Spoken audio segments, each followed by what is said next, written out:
Morning everyone, today is 28th of September and we are here to solve most complicated issue of the students what to read in The Hindu. And basically The Hindu को किस तरीके से पढ़ा जाए ताकि हम उसे link कर सकें अपने स्टैटिक सिलेबस के साथ, क्या क्या इम्पोर्टेंट है प्रीलिम्स और मेंस के लिए वो पता लगे हमें, और जो भी यहाँ से केस स्टडी और एग्जाम्पल हमें मिले हम उसे यूटिलाइज कर सकें अपने मेंस एग्ज़ाम एंड ऐसे एथिक्स सब में। ठीक है, तो लेट्स स्टार्ट। यहाँ पर पेज नंबर फर्स्ट पर न्यूज़ आई है। ये बेसिकली स्टेटमेंट है जयशंकर जी की, जो कि हैं हमारे एक्सटर्नल अफेयर मिनिस्टर।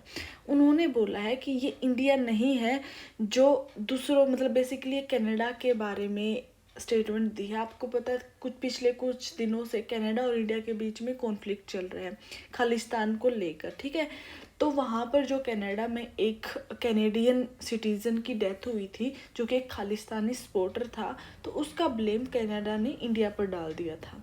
ठीक है, उसके बाद ये काफ़ी कॉन्फ्लिक्ट चल रहा है, तो उसी पर जयशंकर जी ने ये स्टेटमेंट दी है कि इंडिया पॉलिसी नहीं है, इंडिया ऐसे बिहेव नहीं करता कि किसी दूसरे की सोइल पर जाकर मतलब असैसिनेशन करे या किसी को किल करे। तो उसी के ऊपर ये स्टेटमेंट है। ठीक है, इसके बारे में जो कनाडा वाला केस है इसके बारे में आगे एक आर्टिकल आया बहुत अच्छा, उसमें जाके हम फर्दर पढ़ेंगे। ठीक है, फिर यहाँ पर ये न्यूज़ आई है अबाउट मणिपुर गवर्नमेंट। वहाँ पर जो आपको पता है एप्सपा रूल लगा हुआ है। एप्सपा क्या होता है? Armed force special power act. ठीक है, तो ये जो एक्ट है इसके बाद क्या होता है, जो सेंट्रल आर्म फोर्सेस हैं उनको पावर मिल जाती है सिक्योरिटी की, मतलब वो किसी को भी डायरेक्ट शूट कर सकते हैं फॉर द सिक्योरिटी पर्पज। ठीक है, ये मणिपुर में लगा हुआ है कुछ डिस्ट्रिक्ट्स में। ठीक है, पहली बार जो एप्सपा आया था वो लगा था 1958 में। ठीक है, नागालैंड में लगा था, जो नागा अपराइजिंग हो रही थी वहाँ पर उनको स्टॉप करने के लिए। बट अभी जो एप्सपा लगा हुआ है वो लगा हुआ है कुछ पार्ट्स असम के में, नागालैंड, मणिपुर और अरुणाचल, ये चारों स्टेट में अभी एप्सपा लगा हुआ है। तो मणिपुर उसका एक पार्ट है। तो यही न्यूज़ है कि जो मणिपुर गवर्नमेंट है उसने एप्सपा को एक्सटेंड कर दिया है 6 महीने और के लिए। ठीक है, तो ऑब्वियसली एप्सपा लगाया जाता है सिक्योरिटी पर्पज़ के लिए, बट इसके बहुत सारे जो नुकसान भी हैं, जो इश्यूज़ हैं जो लोगों को फेस करने पड़ते हैं। ठीक है, तो यहाँ से एक ये कम्युनिटी की बात हुई, मैती कम्युनिटी, ये आपको पता होना चाहिए, हम बहुत बार न्यूज़ में होती है मैती कम्युनिटी, आपको पता होना चाहिए, प्रीलिम्स के लिए इंपॉर्टेंट हो जाती है, मणिपुर में है। ठीक है, यहाँ से दो न्यूज़ इंपॉर्टेंट थी। ठीक है, इसके बाद हम मूव करेंगे पेज नंबर 4 पर।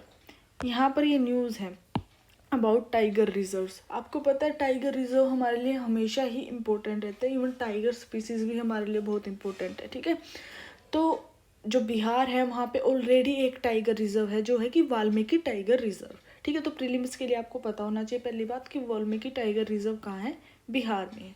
ठीक है, तो वहाँ पर सेकंड टाइगर रिजर्व की बात की जा रही है, कैमूर सेंचुरी के अंदर सेकंड टाइगर रिजर्व बनाने की बात की जा रही है। ठीक है, तो ऑब्वियसली ये बनाया जाएगा after approval of national tiger conservation authority. तो वो प्रोसेस अभी बनी नहीं है बट बन जाएगी कुछ टाइम बाद। ठीक है, यहाँ पर दो न्यू रिवर्स की बात हो रही है जो नियर बाय है कैमूर सेंचुरी के। एक है रिवर करमानशा, एक है दुर्गावती। तो इन दोनों रिवर का आपको आइडिया रहना चाहिए कि ये कहाँ है, बिहार में है दोनों रिवर। ठीक है, और नियर कैमूर सेंचुरी है, तो आपको पता रहना चाहिए, आइडिया रहना चाहिए फॉर योर प्रीलिम्स। ठीक है, इसके बाद हम मूव करेंगे पेज नंबर 6 पर। यहाँ पर ये बहुत ज़्यादा अच्छा एडिटोरियल आर्टिकल आया है। देखो क्या है, आपको पता है G20 हुआ था इंडिया में, न्यू दिल्ली डिक्लेरेशन। ठीक है, G20 का जो प्रेसिडेंट था इस टाइम, जो प्रेसिडेंसी थी वो इंडिया के पास थी, है ना। तो बहुत सारे हमने इम्पोर्टेंट डिसीजन लिए, जैसे अफ्रीका G20 का पार्ट बन गया। ठीक है, फिर उसके बाद हमने रशिया यूक्रेन वॉर पर भी काफ़ी अच्छे डिसीजन लिए हैं। ठीक है, फिर वो India middle east Europe economic corridor आया है, फिर वहीं पर बायोफिल अलायंस की भी बात हुई। तो काफ़ी इंपॉर्टेंट डिसीजन हमने लिया है, बट हम मिस आउट करके जो मज़दूर हैं, जो लेबर है, उनके राइट पर हमने कोई डिसीज़न नहीं लिया, जो कि बहुत इम्पोर्टेंट था, हमें लेना चाहिए था। उस बारे में ये आर्टिकल है, तो मैं थोड़े से आपको पॉइंट्स बता देती हूँ। तो आपको पता है जैसे G20 कंट्रीज़ हैं, कंट्री, तो इसकी डिफरेंट ब्रांच हैं। उन्हीं में से एक है L20 यानी लेबर 20, लेबर से रिलेटेड जो भी बात होगी वो L20 में होगी। ठीक है, इसकी मीटिंग होती है। ठीक है, जहाँ G20 होगा वहीं L20 की भी मीटिंग होंगी। तो L20 की जो मीटिंग होती है उसका जो नॉर्मली हेड होता है वो होता है ITUC। ठीक है, ITUC आपको पता होगा जो इंटरनेशनल ट्रेड यूनियन कॉन्फेडरेशन है। ठीक है, वो इसका हेड होता है। बट इस बार इंडिया ने क्या किया, हेड बना दिया BMS को। BMS क्या है, भारतीय मजदूर संघ है, जो बीजेपी पार्टी है ना हमारी, उससे रिलेटेड है। तो ये बेसिकली एक पोलिटाइसाइज हो गया था, ये इशू पॉलिटिकली कनेक्ट हो गया था। तो इसके बाद क्या हुआ, जो ITUC है उसने बॉयकट कर दिया L20 मीटिंग्स को। ठीक है, तो उसके बाद जो इम्पोर्टेंट डिसीजन जो हम ले सकते थे वो हम नहीं ले पाए। तो फिर यहाँ पर ये तो थी G20 से रिलेटेड बात। ठीक है, फिर उसके बाद आपको पता होना चाहिए जो इंडिया के वर्कर्स हैं, इंडिया में बहुत ज़्यादा लेबरर्स हैं। ठीक है, जो बाहर की कंट्री में भी काम करने जाते हैं, मोस्टली अरब कंट्रीज़ में, है ना, जहाँ पर काफिला सिस्टम चलता है। तो राइटर का कहना है कि देखो, जो सऊदी अरेबिया, जहाँ पर इंडिया के बहुत सारे वर्कर्स एज ए लेबरर्स काम कर रहे हैं, वो G20 का एक परमानेंट मेंबर है। वहीं पर ओमान और UAE को हमने इनवाइट किया था G20 पर, जहाँ पर बहुत सारे हमारे लेबर्स हैं। तो हम वहाँ पर डिसीज़न ले सकते थे जो अपने इंडियन हैं उनके बेटर राइट के लिए। ठीक है, एक तो ये पॉइंट है। फिर उसके बाद यहाँ पर बात हो रही है जैसे जो फोर्स्ड लेबर होता है, आज के टाइम पर भी बंधुआ मजदूरी होती है। ठीक है, सेक्सुअल एक्सप्लॉयटेशन होती है लेबरर्स की, वुमेन के राइट्स होते हैं लेबरर्स में। ठीक है, तो उन सब चीज़ों पर हमें कुछ ना कुछ डिसीज़न लेना चाहिए था। तो ये पूरा आर्टिकल उसके बारे में है, आप एक बार गो थ्रू लेना। कुछ बहुत अच्छे अच्छे पॉइंट आपको मिल जाएंगे मेंस में या एसए में भी, या इवन एथिक्स में भी आपके काम आएंगे। जैसे देखो यहाँ पर ये पॉइंट है कि देयर आर 530 मिलियन वर्कर्स हैं इंडिया के, सिर्फ इंडिया के अंदर, और जिसमें से 430 मिलियंस जो हैं वो इनफॉर्मल सेक्टर में काम करते हैं। ऑब्वियसली इनफॉर्मल सेक्टर में एक्सप्लॉयटेशन बहुत ज़्यादा होती है, तो उसके लिए हमें कुछ रूल एंड रेगुलेशन लाने की ज़रूरत है। तो ऑब्वियसली अगर हम लेबरर्स के राइट प्रॉपरली प्रोवाइड नहीं करेंगे, जिनकी नंबर सिर्फ इंडिया की बात करें तो हम 530 मिलियन, जो कि बहुत बड़ा नंबर है, तो हम कैसे अपने जो गोल्स हैं, कैसे डेवलपमेंट की तरफ बढ़ सकते हैं। जो SDG है, सस्टेनेबल डेवलपमेंट गोल है, उसका सबसे पहला गोल ही है टू इरेडिकेट पॉवर्टी। तो अब इतनी बड़ी पॉपुलेशन का हम केयर नहीं करेंगे, उनके लिए कुछ बेनिफिशियल नहीं करेंगे, तो कैसे पॉवर्टी इरेडिकेट होगी ना। तो वो सब बात की इन्होंने, बहुत अच्छा एडिटोरियल है, एक बार आप पढ़ लेना। ठीक है, फिर यहाँ पर ये एक आर्टिकल आया है अबाउट जो बेनू एस्टेरॉयड है उसके बारे में। तो अभी 2-3 दिन पहले क्या हुआ था, जो नासा का ओसिरिस रेक्स स्पेसक्राफ्ट है ना, उसने कुछ सैंपल, एक कैप्सूल भेजा था अर्थ पे। ठीक है, जिसमें रॉक और डस्ट के सैंपल थे। ठीक है, जो उसने कलेक्ट किए थे बेनू एस्टेरॉयड से। अब बेनू एस्टेरॉयड क्या है, बेनू एक एस्टेरॉयड है। ठीक है, एक रॉक है, बहुत बड़ी रॉक हम जिसे कह सकते हैं ना, डस्ट और रॉक्स की। तो वो घूम रहा है इस टाइम, ऑर्बिट कर रहा है सन के अराउंड।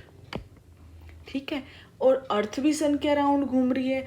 तो अराउंड 6 साल में एक बार ऐसा होता है, अर्थ और बेनू एस्टेरॉयड एक दूसरे के बहुत क्लोज आ जाते हैं।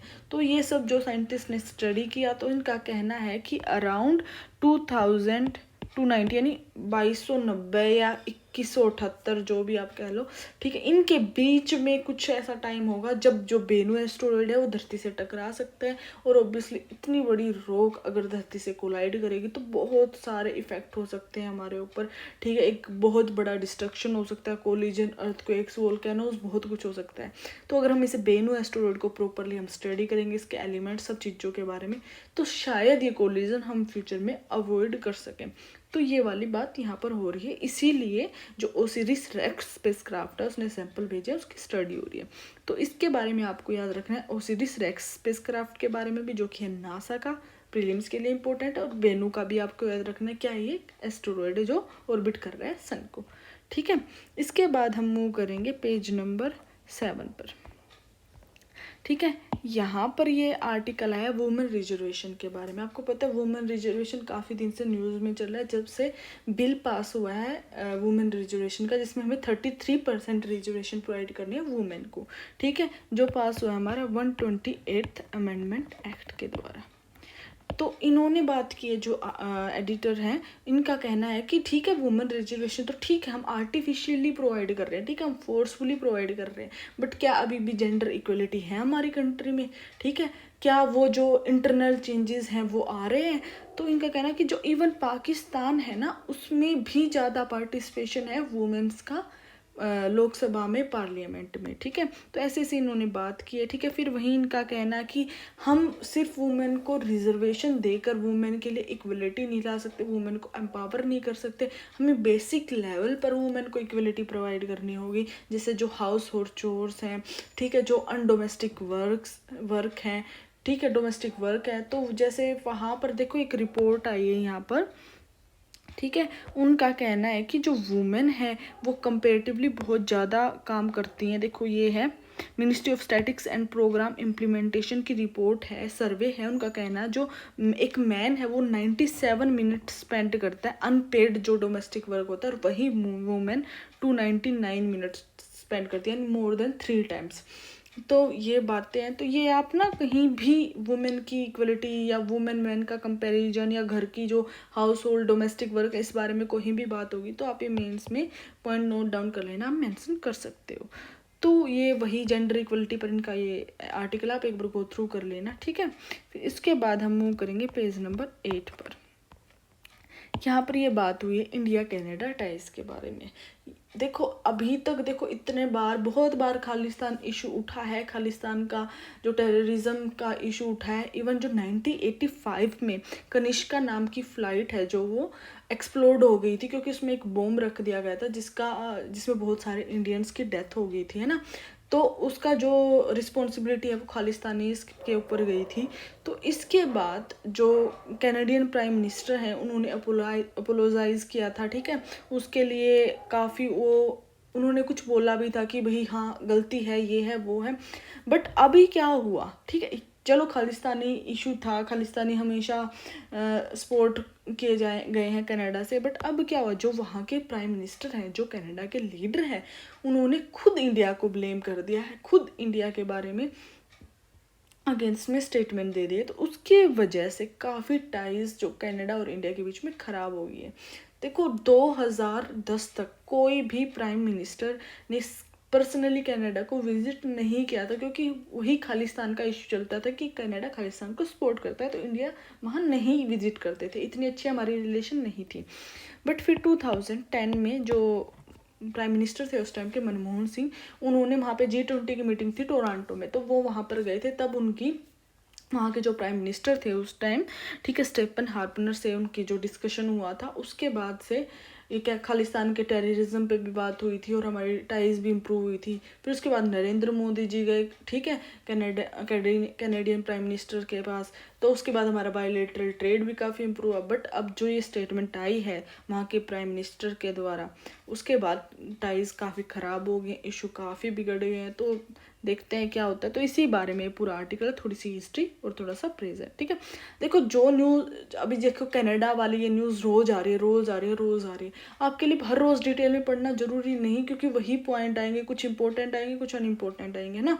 तो आपको क्या करना है कि बस एक आइडिया लेते रहना, आइडिया लेते रहना। जब क्लोजिंग स्टेटमेंट आएगी जी टाइज इंप्रूव होने लगी, या किसी ने बहुत बड़ी स्टेटमेंट दे दिया, तो इंडियन साइड से या कैनेडियन साइड से, तो उस चीज़ पे आपको फोकस करना है। रोज़ रोज़ बहुत डिटेल में नहीं जाना होता है। सिमिलरली जो वुमेन रिजर्वेशन के बारे में न्यूज़ है, रोज़ रोज़ थोड़ा थोड़ा आएगा, आपको थोड़ा 1-2 पॉइंट याद रखना है, थोड़ा सा बस उसको ऐड ऑन करते जाना, बहुत डिटेल में नहीं जाना है ना।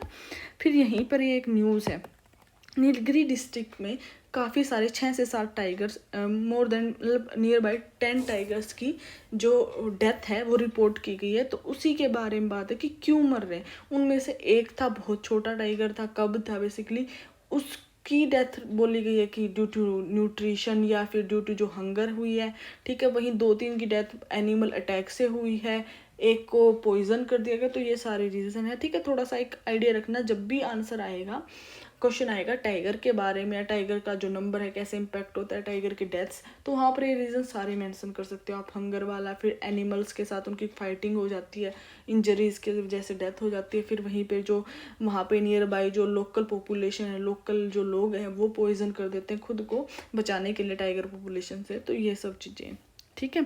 फिर इसके बाद हम यहाँ से मूव करेंगे पेज नंबर 11 पर, ठीक है। पेज नंबर 11 पर यहाँ पर देखो जयशंकर जी है ना, जो एक्सटर्नल अफेयर मिनिस्टर है, वो गए हुए हैं न्यूयॉर्क में। वहाँ पर क्या है, वहाँ पर है उनका की summit, United nation general assembly की समिट। तो वहाँ पर वो हर रोज न्यूज़ है, ये न्यूज़ में आ रही है भी, क्योंकि वो कुछ ना कुछ स्टेटमेंट देते हैं, कुछ ना कुछ बात होती है, उसके बारे में न्यूज़ आ जाती है। जैसे इंडिया ने आज, जयशंकर जी ने बोला भी कि इंडिया और यूएस को एक दूसरे को बैक करना चाहिए, बहुत ज़्यादा, मतलब एक दूसरे के लिए फ़ायदेमंद होगी, बहुत ज़्यादा पॉसिबिलिटी अच्छी रहेगी। और जो यूएस के लिए बहुत अच्छा है, एक ऐसा फ्रेंड होना, एक ऐसा सपोर्टर होना जो उसके आगे भी और पीछे भी उसके लिए अच्छा ही सोचे, बेटर के लिए सोचे। ये जयशंकर की स्टेटमेंट है। तो बस इसके बारे में ज़्यादा अंदर नहीं जाना, थोड़ा सा एक आइडिया ले लेना, ठीक है। फिर उसके बाद हम नेक्स्ट पेज नंबर 12 पर मूव करेंगे। ये बहुत अच्छी रिपोर्ट आई है यूएनएफपीए की। यूएनएफपीए ने कहा है कि जो इंडिया एजिंग कर रहा है, ऑब्वियसली आपको पता है एजिंग क्या होता है, कंट्री एजिंग क्या होता है। जब हमारी कंट्री में जो ओल्ड पॉपुलेशन है वो ज़्यादा होने लग जाए कंपेयर टू जो न्यू बॉर्न चाइल्ड, यानी अप टू 15 एज के जो चाइल्ड हैं, उनसे ज़्यादा अगर हमारी कंट्री में ओल्ड पॉपुलेशन यानी मोर देन 60 वाले हैं, तो हमारी कंट्री यानी एजिंग की तरफ बढ़ रही है, ठीक है। तो उस यूएनएफपीए रिपोर्ट का कहना है कि जो इंडिया एजिंग करना है, यानी जो एल्डर पॉपुलेशन है वो 20% हो जाएगी 2050 तक, यानी जो हमारी पॉपुलेशन है पूरी, उसका 20% पार्ट हमारी ओल्डरली पॉपुलेशन होगी, ठीक है। और इसमें सबसे बड़ा जो इशू आ रहा है कि जो ओल्डरली पॉपुलेशन होगी वो फेमिनाइजेशन और रूरलाइजेशन की तरफ बढ़ेगी, यानी जो वुमेन है, जो फीमेल है, वो ज़्यादा होंगी एल्डरली पॉपुलेशन में कंपेयर टू जो मैन है। क्योंकि जो फीमेल की जो एक्सपेक्टेड एज है, एवरेज एक्सपेक्टेड एज है, वो ज़्यादा है कंपेयर टू मैन। वहीं जो रूरल पॉपुलेशन की एज है वो ज़्यादा है कंपेयर टू जो अर्बन में रहते हैं। तो ऑब्वियसली तो इसके बाद कुछ इशू की बात हुई, अगर एल्डरली पॉपुलेशन होगी तो डिजीज़ बर्डन भी बढ़ेंगे, जो एक एल्डर के पॉपुलेशन को होने लग जाते हैं उनका, फिर उसके लिए हॉस्पिटल्स की भी, उनके लिए केयर की भी आने वाले टाइम में क्या होगा, ठीक है, कि केयर नहीं मिल रही होगी एल्डर लोगों को, ठीक है, उनका कोई ध्यान रखने वाला नहीं होगा, तो उनको केयर भी तो प्रोवाइड करनी है, ठीक है। ओल्ड एज होम की हमें बहुत ज़्यादा ज़रूरत पड़ेगी, ठीक है। फिर उसके बाद ये इनमें से अराउंड 18% लोग ऐसे हैं जिनके पास कोई इनकम का सोर्स नहीं होगा इन फ्यूचर, है ना, ये अभी नहीं है, तो उनके लिए इनकम सोर्स की भी कुछ ना कुछ हमें स्कीम लानी पड़ेगी, ताकि जो ओल्ड पॉपुलेशन है वो अच्छे से सर्वाइव कर सके। तो ये सारी बात इस वाले चीज़ में हो रही है। तो आप इसको, इस स्टेटमेंट को नोट डाउन कर लेना, जहाँ भी एल्डरली पॉपुलेशन के बारे में मोस्टली सोसाइटी GS1 में आपका क्वेश्चन आएगा, वहाँ पर ही आप पॉइंट डालोगे, बहुत ज़्यादा यूनिक पॉइंट आपका हो जाएगा, ठीक है। फिर इसके बाद यहाँ पर ये स्टेटमेंट आई है, ठीक है, स्वाति नायक के द्वारा। स्वाति नायक कौन है? स्वाति नायक को सीड लेडी भी कहा जाता है, सीड लेडी, ठीक है। ये उड़ीसा में काम कर रही हैं, बहुत अच्छा, इन्होंने काफ़ी जो सीड वैरायटी है जो वहाँ के लोगों के लिए हेल्पफुल है, जो टोल रेंट है काफ़ी सारी चीज़ों के, तो वो निकाल ली है, ठीक है। इनको फिलहाल में ही नॉर्मल बोरलुग फील्ड अवार्ड भी मिला, आपको याद रखना, स्वाति नायक को मिला नॉर्मल बोरलुग फील्ड अवार्ड, ठीक है, इनके काम के लिए। तो इनका कहना है जो सीड है विद मल्टीपल टोलरेंस, वो गेम चेंज कर देंगे इंडिया के एग्रीकल्चर सिस्टम का, इंडिया की फूड सिक्योरिटी का। सीड टोलरेंट का मतलब क्या होता है? जैसे कोई सीड है वो क्लाइमेट चेंज टोलरेंट, यानी क्लाइमेट चेंज हो रहा है, वेदर चेंज हो रहा है, फ्रीक्वेंट रेन, हीट, उसकी वजह से वो बीज, वो जो फसल है, जो क्रॉप है, वो ख़राब ना हो। वहीं जैसे आपको पता है हीट वेव्स बढ़ रही हैं, ठीक है, बहुत ज़्यादा इवन फोग भी हो जाती है, ठंड भी हो जाती है, तो उन सब चीज़ों की वजह से जो सीड है, या फिर जो अलग अलग टाइप के जो पेस्ट आते हैं, कीड़े मकोड़े, उनसे वो सीड खराब ना हो, उसे कहते हैं मल्टीपल टोलरेंस सीड। अगर हम ऐसा सीड लाएंगे तो हमारी ऑब्वियसली यील्ड भी इंक्रीज होगी, जो फार्मर्स है वो काफ़ी गेन कर पाएंगे, प्रॉफिट बढ़ पाएगा, तो काफ़ी चीज़ें बढ़िया हो जाएंगी इंडिया में। तो ये बात इन्होंने बोली है, ये स्टेटमेंट आप मेंशन करोगे। अगर आपने डायरेक्टली ये मेंशन कर दिया कि स्वाति नायक ने ऐसा बोला था, तो आपका एकदम यूनिक पॉइंट हो जाएगा, ऑब्वियसली एक्सपोर्ट रहता। अदरवाइज आप ये स्टेटमेंट भी मेंशन करोगे ना, जहाँ एग्रीकल्चर रिलेटेड या crop yield related, food security related question आएगा आपका GS3 में, ठीक है, तो आपका काफ़ी अच्छा पॉइंट हो जाएगा, ठीक है। फिर उसके बाद यहाँ पे न्यूज़ है, इंडियन नेवी टू अनवील स्वावलंबन 2.0। तो स्वावलंबन क्या है, बेसिकली एक इंडिजीनियस बनाने के लिए इंडिजीनियस रोड मैप है। आपको याद रखना है पहली बात तो स्वावलंबन 2.0 कौन किसने लॉन्च किया है, इंडियन नेवी ने। क्या है ये, एक इंडिजीनियस रोड मैप है, उसका बस नाम रख दिया स्वावलंबन, ठीक है। ताकि जो इंडिया में जितने भी ये क्या कहते हैं मिलिट्री रिलेटेड या फिर डिफेंस रिलेटेड इक्विपमेंट बने वो सिर्फ इंडिया में ही उसके कंपोनेंट बन सके, उसके लिए लॉन्च किया गया है, ठीक है। तो यही बात यहाँ पर एक दो पॉइंट और आज़ादी के अमृत महोत्सव, ठीक है। काफ़ी रिसर्च एंड डेवलपमेंट की हमें ज़रूरत पड़ेगी, तो उस सब बारे में ये न्यूज़ आप थोड़ा सा एक बार बस आपको मेन यहाँ से स्वावलंबन ही पता होना चाहिए, ठीक।